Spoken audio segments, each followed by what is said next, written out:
কেশবপুরের এক গরিব চাষির এক ছেলে ও এক মেয়ে। তারা দুজন ছিল দুজনেরই চোখের মনি, একজন আরেকজনের থেকে আলাদা হতেই পারত না। খুব ভালোবাসত, কিন্তু হঠাৎ করে একদিন সেই দাদার জীবনে নেমে এসেছে শোকের ছায়া। হিমেলের হৃদয় ভেঙে টুকরো টুকরো হয়ে গিয়েছিল।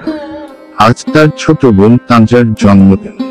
সে কতটা আনন্দিত ছিল এই দিনটি পালন করার জন্য, কিন্তু দুর্ভাগ্যবশত পরিস্থিতি তার পক্ষে নয়।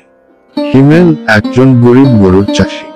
তার প্রতিদিনের উপার্জন খুবই কম, যা সবে তার এবং তার পরিবারের মুখে বেলা তুলতে হিমশিম খেতে হয়।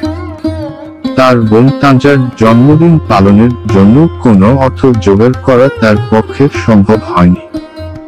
জন্মদিনের সকালে তানজা ঘুম থেকে উঠে দেখল কোনো রকম অনুষ্ঠানের আয়োজন নেই। তার ক্ষুদ্র হৃদয় ভেঙে গেল। সে দৌড়ে গেল হিমেলের কাছে এবং কাঁদতে কাঁদতে বলল, ভাইয়া, তুমি কি আমার জন্মদিন ভুলে গেছো? হিমেল তার বোনকে জড়িয়ে ধরে বলল, না বোন, আমি তোমার জন্মদিন ভুলিনি, কিন্তু আমার কাছে তোমার জন্মদিন পালনের মতো কোনো জিনিস নেই। তানজার চোখ দুটো অশ্রুতে ভরে উঠল। হিমেল বুঝতে পারল যে তার দামি উপহার বা ভোজ নয়, বরং তার উপস্থিতি তার বোনের জন্য সবচেয়ে বড় উপহার।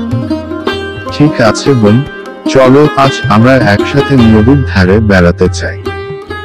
আমি তোমাকে সবকিছু বলবো, হিমেল বলল।